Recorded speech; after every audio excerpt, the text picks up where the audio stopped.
ನಮಸ್ಕಾರ. ಕರ್ನಾಟಕ ನ್ಯೂಸ್ ಬೀಟ್ಗೆ ಸ್ವಾಗತ. ನಾನು ಡೈನಾ ಕೂರ್ಗ್. ಮಾಸ್ ಲೀಡರ್ ಸಿದ್ದರಾಮಯ್ಯ 40 ವರ್ಷದ ರಾಜಕೀಯ ಜೀವನದಲ್ಲಿ ಚಿಕ್ಕ ಕಪ್ಪು ಚುಕ್ಕಿನೂ ಇರಲಿಲ್ಲ. ಅಂತ ಜೀವನದಲ್ಲಿ ಕಪ್ಪು ಚುಕ್ಕಿ ಮೂಡಿಸಿದ್ದು ಮುಡಾ ಹಗರಣ. ಈ ಪ್ರಕರಣ ಯಾವ ಹಂತಕ್ಕೆ ತಲುಪಿತ್ತು? ರಾಜ್ಯ ರಾಜಕೀಯ ಸೇರಿದಂತೆ ಇಡೀ ದೇಶದಲ್ಲಿ ಹಲ್ಚಲ್ ಸೃಷ್ಟಿಸಿ ಸಂಚಲನ ಮೂಡಿಸಿತ್ತು ಗೊತ್ತೇ ಇದೆ.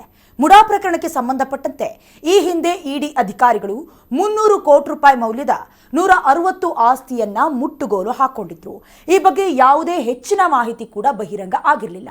ಆದರೆ ಇದೀಗ ಮುಟ್ಟುಗೋಲು ಹಾಕಿದ ಪಟ್ಟಿಯನ್ನ ಮೈಸೂರು ಅಭಿವೃದ್ಧಿ ಪ್ರಾಧಿಕಾರ ಸೇರಿ ಸಬ್ ರಿಜಿಸ್ಟ್ರಾರ್ ಕಚೇರಿಗೆ ಇಡಿ ರವಾನೆ ಮಾಡಿದೆ. ಒಬ್ಬನೇ ವ್ಯಕ್ತಿಗೆ ಅಕ್ರಮವಾಗಿ 30ರಿಂದ 40 ನಿವೇಶನಗಳನ್ನು ಕೊಟ್ಟಿರೋದು ಪತ್ತೆಯಾಗಿದೆ. ಈ ಮೂಲಕ ಮುಡಾ ಪ್ರಕರಣದ ಮತ್ತಷ್ಟು ಕರ್ಮಕಾಂಡ ಬಯಲಾಗ್ತಾ ಇದೆ. ಮೈಸೂರಿನ ಹೆಸರಾಂತ ಚರ್ಚ್ ಕ್ಯಾಥೆಡ್ರಲ್ ಪರೀಶ್ ಸೊಸೈಟಿ ಒಂದಕ್ಕೆ ನೀಡಿದ್ದ 40 ಸೈಟ್ಗಳನ್ನು ಮುಟ್ಟುಗೋಲು ಹಾಕೊಳ್ಳಲಾಗಿದೆ.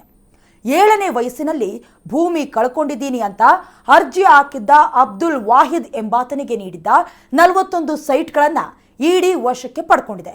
ಅಷ್ಟೇ ಅಲ್ಲ, ಕುವೆಂಪು ನಗರದ ರವಿಕುಮಾರ್, ಸುಜಾತ, ಮಹೇಶ್ ಹಾಗೂ ರಾಜು ಕುಟುಂಬಕ್ಕೆ ನೀಡಿದ 31 ನಿವೇಶನಗಳು ಮತ್ತು ಪ್ರತಿಷ್ಠಿತ ಆಂದೋಲನ ವೃತ್ತದ ಬಳಿ ಹಲವರಿಗೆ ನೀಡಿದ್ದ 48 ಬೇನಾಮಿ ಸೈಟ್ಗಳನ್ನು ಇಡಿ ಅಧಿಕಾರಿಗಳು ಮುಟ್ಟುಗೋಲು ಹಾಕೊಂಡಿದ್ದಾರೆ.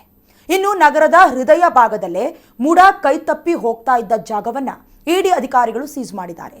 ಕುವೆಂಪು ನಗರ, ದಟ್ಗಳ್ಳಿ, ಆಂದೋಲನ ಸರ್ಕಲ್, ವಿಜಯನಗರ, ಜೆಪಿ ನಗರ, ದೇವನೂರು ಬಡಾವಣೆ, ಆರ್ಟಿ ನಗರಗಳಲ್ಲೂ ಕೂಡ ಬೇನಾಮಿಯಾಗಿ ಸೈಟ್ಗಳನ್ನು ನೀಡಲಾಗಿತ್ತು. ಇವುಗಳಿಂದಲೇ ಮುಡಾಗಿ ಸುಮಾರು 500 ಕೋಟಿ ರೂಪಾಯಿ ನಷ್ಟ ಸಾಧ್ಯತೆ ಇದೆ ಎನ್ನಲಾಗ್ತಿದೆ. ಸದ್ಯ ಪಟ್ಟಿಯಲ್ಲಿರುವ ಯಾವುದೇ ನಿವೇಶನದ ಪರಭಾರೆ ಮಾಡದಂತೆ ತಡೆ ನೀಡಲಾಗಿದೆ. ಮುಡಾ ಹಗರಣದಲ್ಲಿ ನೇರವಾಗಿ ಸಿಎಂ ಸಿದ್ದರಾಮಯ್ಯ ವಿರುದ್ಧ ಆರೋಪ ಕೇಳಿಬಂದಿತ್ತು. ಸಿಎಂ ಪತ್ನಿ ಪಾರ್ವತಿ ಮುಡಾ 14 ಸೈಟ್ಗಳನ್ನು ಅಕ್ರಮವಾಗಿ ನೀಡಿದ್ರು ಅನ್ನುವಂಥ ಆರೋಪ ಕೇಳಿಬಂದಿತ್ತು. ಈ ವಿಚಾರವಾಗಿ ಸಾಮಾಜಿಕ ಹೋರಾಟಗಾರ ಸ್ನೇಹಮಯಿ ಕೃಷ್ಣ ಸಿಎಂ ವಿರುದ್ಧ ಲೋಕಾಯುಕ್ತಕ್ಕೆ ದೂರು ನೀಡಿದ್ರು. ನಂತರ ಇಡಿ ಕೂಡ ಪ್ರಕರಣವನ್ನು ದಾಖಲು ಮಾಡಿಕೊಂಡಿತ್ತು. ಅದಾದ ಬಳಿಕ ಪ್ರಕರಣ ದೊಡ್ಡ ವಿವಾದದ ಸ್ವರೂಪವನ್ನೇ ಪಡ್ಕೊಳ್ತಾ ಇದ್ದಂತೆ ಸಿಎಂ ಪತ್ನಿ ಪಾರ್ವತಿ ಸೈಟ್ಗಳನ್ನು ಮುಡಾಗೆ ವಾಪಸ್ ಕೂಡ ನೀಡಿದ್ರು. ಉಳಿದಂತೆ ಮುಡಾ ಹಗರಣದಲ್ಲಿನ ಹಣಕಾಸು ಅಕ್ರಮಗಳ ಬಗ್ಗೆ ತನಿಖೆ ನಡೆಸ್ತಾ ಇರುವ ಜಾರಿ ನಿರ್ದೇಶನಾಲಯ ಅಕ್ರಮವಾಗಿ ಹಂಚಿಕೆಯಾದ ಸೈಟ್ಗಳನ್ನು ಮುಟ್ಟುಗೋಲು ಹಾಕೊಂಡಿದೆ. ಒಟ್ನಲ್ಲಿ 50:50 ಸೈಟ್ ಹಂಚಿಕೆಯಲ್ಲಿ ಅಕ್ರಮ ಆಗಿದೆ. ಯಾವುದೇ ಒಂದು ಬಡಾವಣೆ ನಿರ್ಮಾಣ ಮಾಡುವಾಗ ನಗರಾಭಿವೃದ್ಧಿ ಪ್ರಾಧಿಕಾರಗಳು ರೈತರನ್ನ ಒಪ್ಪಿಸಬೇಕು, ಭೂ ಸ್ವಾಧೀನವನ್ನ ಮಾಡಬೇಕಾಗತ್ತೆ.